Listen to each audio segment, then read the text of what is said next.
Ouagadougou, April 2025. A moonless night.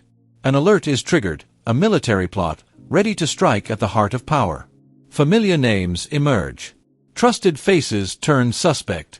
In the shadowed corridors of the Kuluba Palace, certainty begins to crumble. Who is betraying? Who is pulling the strings?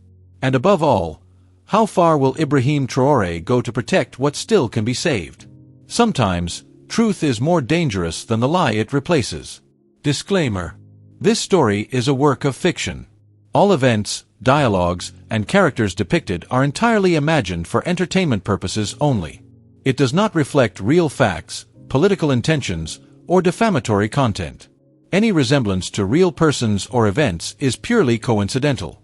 The heat in Ouagadougou that day was more than just the sun. It clung to skin like suspicion. The air was heavy with murmurs, eyes glancing sideways, radios crackling with caution. In the presidential compound, now more bunker than palace, Captain Ibrahim Traoré stood still in his office, staring at the intelligence file that had just been laid on his desk. The words were cold. Calculated. Treason had a signature now. Mahamadou Sanaa, Minister of Security and longtime ally from the early days of the transition, stood across from him. They wanted to take it all on April 16th. A coordinated assault. Soldiers. Ibrahim. From within our own barracks. His voice was low but sharp. We intercepted enough to confirm it. Joanny Compare and Abdramain Berry are behind this. From Abidjan. Ibrahim nodded. White-eyed. They were trained here. Ate from our plates. Slept under the same oath. Yes, Sanaa replied, but they lost faith. Or sold it. Since the coup in 2022, the idealism had faded fast. The promises of sovereignty, of reclaiming a future from corruption and foreign strings, had become a daily grind against sabotage, terrorist incursions, and the silent pressure of isolation. France had withdrawn. The West watched coldly. Supplies were limited. Young soldiers were dying. People were growing impatient. The captain felt the weight of the uniform on his shoulders. Less armor now, more burden. And what do we know of their local contacts? Commandant Frédéric Ouedraogo. And Captain Élisée Tassambido. He's already in custody. Disappeared before he could speak. Traoré's silence stretched long. He had trusted Tassambido, fought alongside him in Djibo. And yet, the North had grown restless, even among his most loyal officers. Rumors of restorers, who claimed to bring stability and foreign support, were spreading like wildfire among the troops. He turned to the map on the wall. Burkina Faso was bleeding at its edges. From the borders with Mali to the east toward Topoa, the state's grip was fragile. And now this plot, seeded from Côte d'Ivoire, meant that the rot had reached the heart. A knock broke the silence. A young officer entered. Sir, there's unrest in the barracks of Bobo Dioulasso. Some men refuse deployment. They say they don't trust the mission orders. Ibrahim stared at him, then back at the intelligence report. He knew what was coming. The next 72 hours would define the fate of his presidency, and maybe the country. Lock down communications with the Southern Command, he ordered. And prepare a press statement. Tonight, the people must hear the truth. But not all of it. He looked back at Sanaa. I want every name. And I want to know who benefits if I fall. Suspicion had become governance. And in the heart of Burkina Faso, loyalty was a shrinking currency. By the time the national broadcaster aired the government's declaration, the streets of Ouagadougou were already tense. The voice of Mahamadou Sanaa echoed across radios and TVs. Asterisk, a vast plot has been foiled. Its architects, sheltered abroad, intended to plunge our nation into chaos. We will not allow it. Asterisk, but in courtyards, maquis, and soldiers' quarters, the announcement sparked more questions than confidence. At Camp Sangol Lamazana, murmurs turned into arguments. In a dimly lit dormitory, Sergeant Hamadou Zongo, 27, sat sharpening his bayonet. You believe this story? He asked his friend Musa, a medic. Compare, Barry. They were officers, not devils. Since when do we arrest men without trial? Musa didn't answer right away. He looked toward the courtyard, where a group of soldiers was being marched away under armed escort. Maybe they talked too much, he said quietly. Or maybe they saw too much. The arrests swept through like a dry season storm. In less than 48 hours, over 15 officers had disappeared, some officially detained, others simply gone. Families received no answers. Ibrahim, in meetings with his inner circle, was more resolute than ever. The cancer is inside, he said. If we don't cut it out now, we lose everything. But not everyone in his government shared his urgency or his trust. Colonel Ibrahim Traoré, head of military intelligence, pulled him aside late one night. "Captain," he began, "we have to be careful. Every arrest we make without clarity strengthens their narrative. The people already whisper that you're becoming the very thing we fought to remove." Ibrahim looked at him, tired. "You think I enjoy this?" "No," Jibril replied, "but fear makes enemies faster than truth builds allies." Meanwhile, across the border in Abidjan, Compare and Berry were not hiding. They gave interviews, posted videos. "Traoré has betrayed the revolution," Berry claimed on a live stream. "He's no longer the soldier of the people. He's a prisoner of paranoia." The video went viral. It inflamed diasporas in Accra, Dakar, even Paris. Students and exiles protested in front of embassies. Young people in Burkina, many jobless and disillusioned, started echoing the words. Then came the blow. One of the Central Intelligence files Sanaa had shown Ibrahim, naming Captain Élisée Tassambido as a key conspirator, was leaked. But the leak included something more, a timestamp and metadata proving it had been written 2 weeks after Tassambido's disappearance. Meaning, he had been arrested without formal charge, and possibly tortured. The opposition seized on it. On Radio Omega, a popular journalist, Awa Diallo, went live. "If we silence every doubt with arrests, we are not protecting the nation. We are burying its conscience." By that evening, crowds were gathering near the university. Not masses, but enough to make the security forces nervous. At the presidential compound, Ibrahim called a midnight emergency meeting. Sanaa, Jibril, and his advisor Fatoumata Mega were present. "I can't ignore this," Ibrahim said. "If Tassambido's file was fabricated, heads will roll." Fatoumata leaned forward. "Captain, the people are watching. You said this was a revolution. Then prove it. Show them we still stand for justice, not just survival." Sana Bristlet. "And if we let doubt paralyze us, we open the gates to the real traitors." Fatoumata didn't flinch. "Or we become them." A long silence. Finally, Ibrahim stood. "First thing tomorrow, we reopen the investigation. Tassambido's case goes public." Il face the press. If he fall with the truth. But the storm had just begun. That same night, an explosion ripped through a security convoy in the north, killing 7 soldiers. A note left behind read, "Until the tyrant is gone." The nation held its breath. Signal to begin Part 3. ****. The explosion near Wahaguya was no ordinary attack. It wasn't claimed by jihadists, nor did it follow their usual patterns. It was precise, political. Ibrahim knew the message: your soldiers are no longer yours. Control was slipping, and faster than he'd feared. At the funeral of the 7 soldiers, Ibrahim delivered a eulogy that was both somber and defiant. They died serving a country that still fights for its soul. "We will not break." But the words rang hollow to some.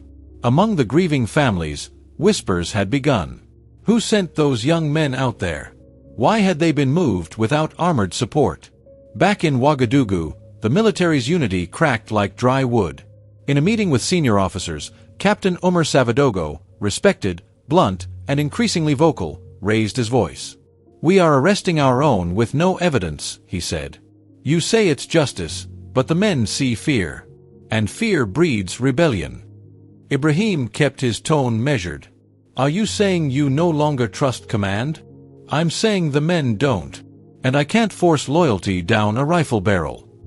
That night, Ibrahim walked the quiet halls of the Kaluba presidential villa alone. The faces of fallen soldiers haunted him. He thought of Tassambido, still unaccounted for. He thought of the faces in the crowd at the university, shouting for justice, for clarity. Then, something snapped. The next morning, Ibrahim shocked his cabinet. He ordered the creation of an independent investigative commission led by civilian magistrates, with international observers. We don't silence rumors by locking doors. We open them, he said. Sana objected. You're exposing state secrets. Then they shouldn't be secrets, Ibrahim snapped back. We're not here to survive. We're here to serve. But just as the commission began its work, another blow came. A secretly recorded audio, allegedly of Jibril Cabaret, was leaked. In it, Jibril is heard discussing adjusting the narrative about the conspiracy, suggesting arrests had been made to set an example rather than based on hard evidence. Jibril denied it, but the damage was done. Fatoumata, once his closest advisor, urged him again, "You can't carry them all with you, Ibrahim. Some are holding stones behind their backs." Ibrahim called Jibril to his office. The silence between them was heavier than any accusation. "You lied to me?" Ibrahim asked. Jibril looked at the floor. "I protected you." No, Ibrahim replied. "You protected the system we said we'd tear down." He dismissed Jibril that night. Within hours, 3 regional commanders tendered their resignations. Then came the most devastating loss. A convoy transporting aid to the Centre-Nord region was ambushed. Dozens of civilians, mainly women and children, were killed. The insurgents didn't just attack, they filmed it. In the video, masked men addressed the camera in clear Mossi. "This is what your captain of justice cannot protect. He arrests his brothers while our blades cut freely." The footage tore through social media. People cried in anger and despair. Pro-government demonstrators clashed with angry youth outside the National Assembly. Ibrahim's face was everywhere, but now on banners that said, "Justice or Resignation." That night, alone in the prayer room of the villa, Ibrahim dropped to his knees. Not out of defeat, but out of exhaustion. The dream of a sovereign Burkina Faso had become a battle on every front, military, political, moral. Then a message arrived, discreetly. It was from an old comrade, now exiled in Abidjan. Joanny Compare. The note was simple. "You want truth? Come to the border. Come alone." It was madness. It was a trap.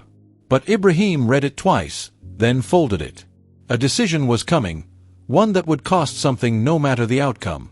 3 days later, under a moonless sky, Ibrahim Traoré crossed into the dense borderlands near Niangaloko, leaving behind his convoy and aides. He wore no uniform, only a plain shirt and jeans. His face, known to all in Burkina Faso, was obscured by a scarf and cap. He had come alone, as requested. Not out of recklessness, but because he had reached the limit of trust. At a small, abandoned school building just beyond the Como River, Joanny Compare was waiting. The former commander had aged, gray hair, deep eyes, but still the composure of a strategist. No guards. Just silence.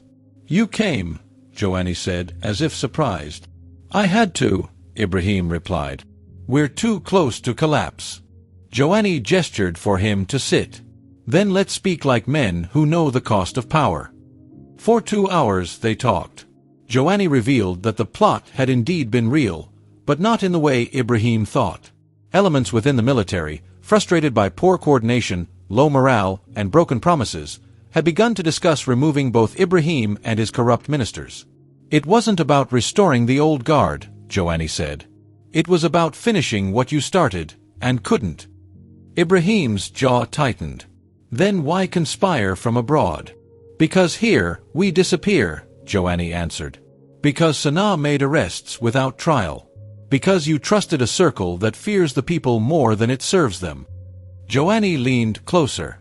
"You think you still command a revolution, but you're running a system."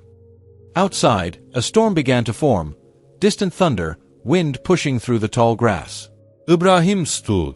"So what? You want me to hand you the keys to the palace? Create a junta inside the junta?" Joanny smiled bitterly. No. "I want you to burn the rot out from inside. Publicly.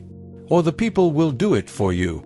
Back in Ouagadougou, the country was teetering. Civil society leaders were planning a mass march. The army was fractured. Foreign media framed the crisis as another African failure. Then, Ibrahim did the unthinkable. On national television, he addressed the nation, not with fire, but with raw truth. A system of fear and silence has taken root. Under my watch, mistakes were made. Justice was replaced by suspicion. I allowed the fight against our enemies to justify harming our own. That ends today.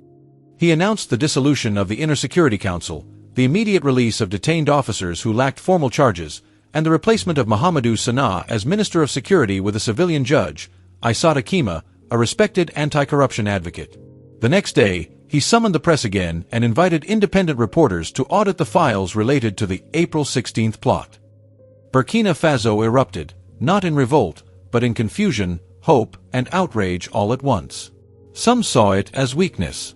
Others, as the first sign of real leadership. Sanaa, furious and cornered, went silent. Days later, he fled the country. Investigations would later reveal that he'd withheld intelligence, orchestrated several extrajudicial arrests, and embezzled funds intended for counter-terrorist operations. But the reckoning wasn't over. A leaked military report surfaced, a list of officers marked for removal, many of whom had publicly raised concerns about troop conditions or supply theft. The list bore Jibril Kabare's name and Ibrahim's signature.